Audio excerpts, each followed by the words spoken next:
बिस्मिल्लाहिर्रहमानिर्रहीम। आप देख रहे हैं मेरा यूट्यूब चैनल और फेसबुक पेज लीगल ईगल्स। बात करेंगे जो कमसिन बच्ची के अगवा का मुकदमा है जिसके अंदर आज चलान आया है। चलान के ऊपर हम तफसीली तौर पर बात नहीं कर सके कुछ मसरूफियात की वजह से, लेकिन चलान चूंकि मैं पहले भी आप लोगों को एक्सप्लेन कर चुका था कि जो प्रोग्रेस रिपोर्ट हमने आपको पूरी पढ़कर सुनाई थी, पूरी एक स्टोरी जो जिसके ऊपर एक पूरी सीरीज बन सकती है, पूरी एक फिल्म बन सकती है, एक सीजन बन सकता है। जिस तरह से ये सारी कहानी जो कराची से शुरू होकर पंजाब के मुख्तलिफ इलाकों में होते होते KPK के अंदर गई और KPK से आज़ाद कश्मीर और आज़ाद कश्मीर के बाद दोबारा पंजाब के मुख्तलिफ इलाकों से घूमती हुई कई जगहों पर आकर ख़त्म हुई। तो ये सारी स्टोरी जो हमने उस प्रोग्रेस रिपोर्ट के अंदर जो 1 अगस्त को ये जो मौजूदा तफ्तीशी अफसर हैं सईद रिंद साहब इन्होंने तैयार करके जमा करवाई थी, तो वो हम ऑलरेडी पढ़ चुके थे। तो चूंकि चलान जब पहले भी हम ये तज़किरा कर चुके थे कि जितनी कॉम्प्रिहेंसिव वो प्रोग्रेस रिपोर्ट थी, तो बज़ाहिर ये लग रहा था कि जो चलान होगा पुलिस का वो तकरीबन प्रोग्रेस रिपोर्ट ही होगा। और अब वो बाद में जो चीज़ें सामने आई हैं उससे ये वाज़े हुआ है कि बिल्कुल उसी प्रोग्रेस रिपोर्ट को चलान बनाकर पहले जमा करवाया गया था पिछले वेडनेसडे को, पिछले बुध को, इस हफ्ते के जो पिछला हफ्ता गुजरा उसमें बुध को जमा करवाया गया था, जिसके ऊपर प्रोसिक्यूशन ने कुछ एतराज़ात उठाए थे कि ये उस प्रोग्रेस रिपोर्ट को आप ले आए हैं, इनको बेहतर करके लाएं। आज के दिन बल्कि कल के दिन बाज़ाब्ता तौर पर चलान जमा करवा दिया गया था अदालत के अंदर, और आज के दिन उसकी कॉपी जो है वो ज़रा पब्लिक की गई है। कल के दिन में पब्लिक नहीं की गई थी, लेकिन आज के दिन जब पब्लिक की गई है तो उसके ऊपर बेशुमार तबसरे आप सुन चुके होंगे। मेरा उसके अंदर से एक बड़ा इंपॉर्टेंट पॉइंट है जिसके ऊपर मेरी नज़र पड़ी, जिसकी वजह से मैंने सोचा कि वो आपके साथ शेयर किया जाए। हम इस मुकदमे को टाइटल दे रहे थे सरकार बनाम मुबैना ज़हीर गैंग या सरकार बनाम ज़हीर अहमद वगैरह कि जिस तरह हम आप लोगों को सिखाते हैं कि जब भी आप क्रिमिनल केस को देखते हैं, क्रिमिनल केस का जो टाइटल होता है उसमें सरकार जो है वो मुदई होती है। जो असल मुदई मुकदमा होता है वो सरकार को असिस्ट करता है, स्टेट को असिस्ट करता है, और सरकार खुद मुकदमा लड़ती है मुदई का। जब आप किसी क्रिमिनल केस को FIR की सूरत में लड़ते हैं, जब आप उसको प्राइवेट कंप्लेंट या इस्तगासे की सूरत में लड़ते हैं तो पार्टी खुद लड़ती है, उस वक्त स्टेट नहीं लड़ती। लेकिन चूंकि ये FIR का मुकदमा था, ये बजरिया सरकार था, तो इसमें सरकार बनाम आगे जो मुल्जमान होते हैं, नॉर्मली जो प्रैक्टिस होती है उसमें जो मरकजी किरदार होता है जिसका नाम होता है पहले उस मुकदमे के अंदर, जिस तरह इस मुकदमे के अंदर जो ज़हीर है वो मरकजी किरदार है जिसका डायरेक्टली रोल है कि उसने बच्ची को बहलाकर बच्ची को अगवा किया, बच्ची को कराची से लेकर पंजाब लाया, और अपने साथ उसका भाई था, उसके अलावा उसकी वालदा और उसके वकील, बाकी तमाम लोग उसके सहूलतकार थे। और उसके बाद पंजाब के अंदर बच्ची से मुख्तलिफ तरह के बयानात दिलवाए, और उसके बाद उसको दूसरे सूबों तक लेकर फिरता रहा और पूरा एक ट्रैफिकिंग का चार्ज अपने ऊपर बनाता रहा। और उसके बाद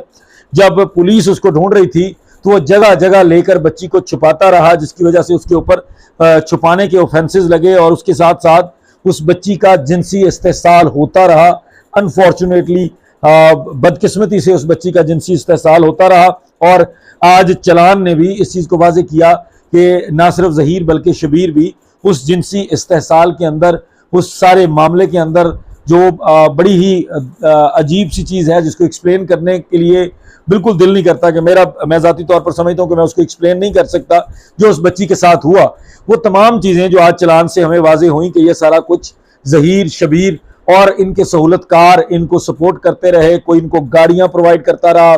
कोई इनको अपने फ़ोन, अपनी सिमें देता रहा, कोई इनको बैठकर जगह जगह के अड्डे बना के देता रहा। तो ये तरीके, एक पूरा तरीक़ेकार जो उन्होंने ऑलरेडी प्रोग्रेस रिपोर्ट के अंदर एक्सप्लेन किया था और हमने आपको पूरा पढ़ के सुनाया था, इस तरीके से ये सारी वारदात हुई।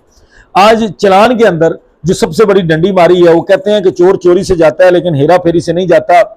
इतनी बाअसर चीज़ नज़र आई है मुझे, या मतलब इन लोगों की तरफ से एक बड़ा बाअसर किस्म का स्टेप लिया गया है कि जिस मुकदमे को आज तक हम सरकार बनाम ज़हीर वगैरह कहते रहे, आज उस मुकदमे का टाइटल चेंज कर दिया गया है। आज उस मुकदमे में वो मुल्ज़म जिसका डायरेक्ट रोल नहीं है, जो मरकजी किरदार नहीं है, जिसका निकाह की हद तक किरदार ज़रूर है, जो कि गवाह है निकाह के अंदर असगर अली, उस बंदे के नाम को ज़हीर से आगे रख के केस का जो टाइटल है उसको बनाया गया है। अब जो आइंदा आपने जब सुनना है,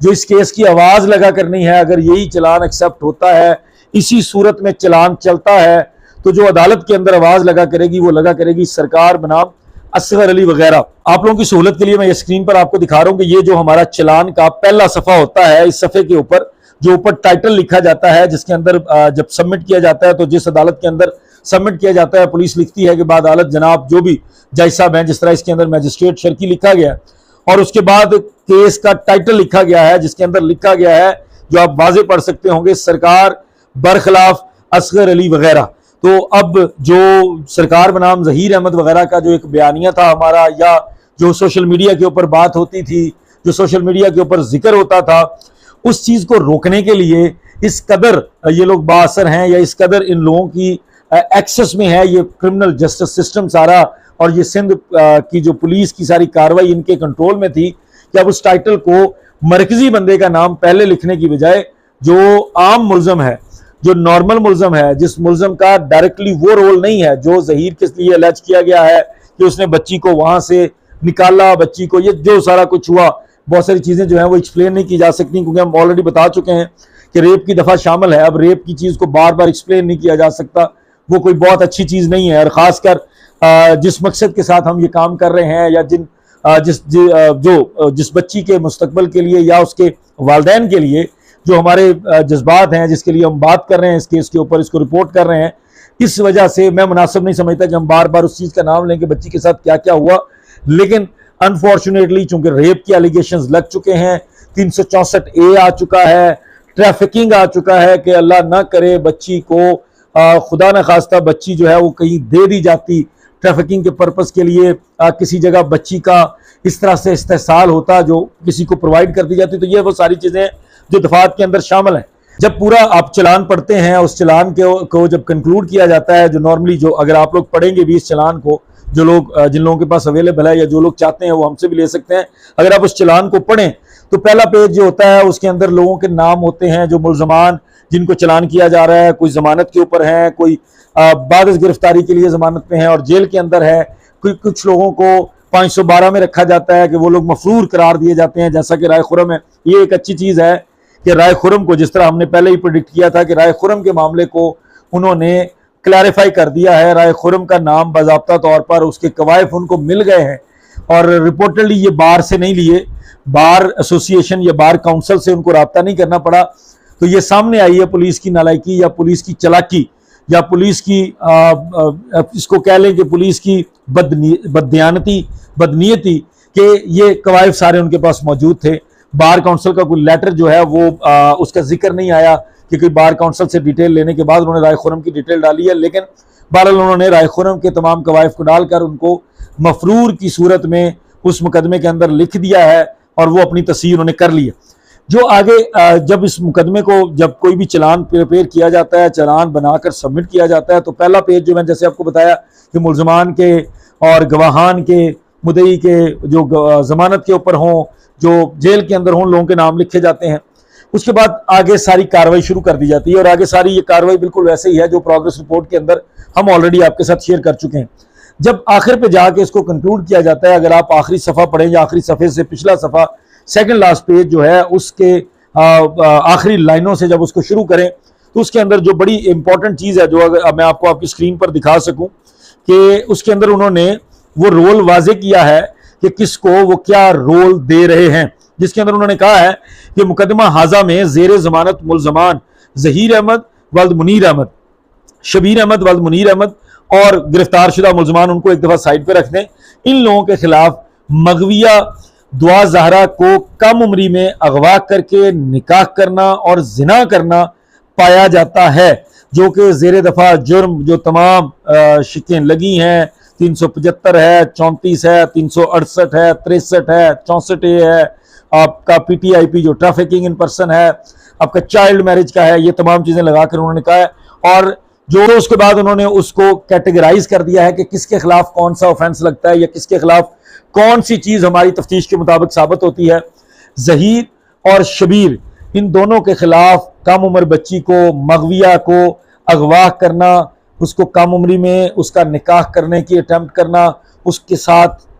अनफॉर्चुनेटली जिना करने की, इन चीज़ों की बाबत उनके खिलाफ इनके पास सबूत पाए जाते हैं पुलिस के पास, जिसकी बुनियाद पर उनके खिलाफ ये तमाम शिकें लगाई जाती हैं। उसके बाद जो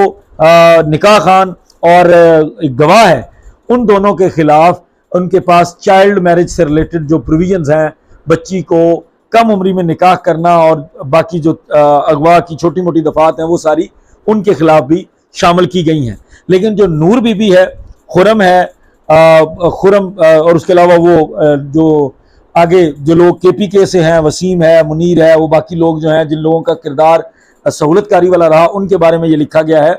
कि वो लोग इन तमाम मामलात के अंदर इनके सहूलतकार थे, क्योंकि वो लोग इनको रहने के लिए जगह प्रोवाइड कर रहे थे, छुपने के लिए जगह प्रोवाइड कर रहे थे, मूवमेंट के लिए गाड़ी प्रोवाइड कर रहे थे, कॉन्टेक्ट करने के लिए जगह जगह पे कॉन्टेक्ट रखने के लिए इनको डिवाइसेस प्रोवाइड कर रहे थे, और इस तरह की लॉजिस्टिक और टेक्निकल सपोर्ट सारी वो लोग प्रोवाइड कर रहे थे। तो इसलिए उन लोगों को ये रोल दिया गया है, इंक्लूडिंग इनकी मां नूर बीबी को, कि ये लोग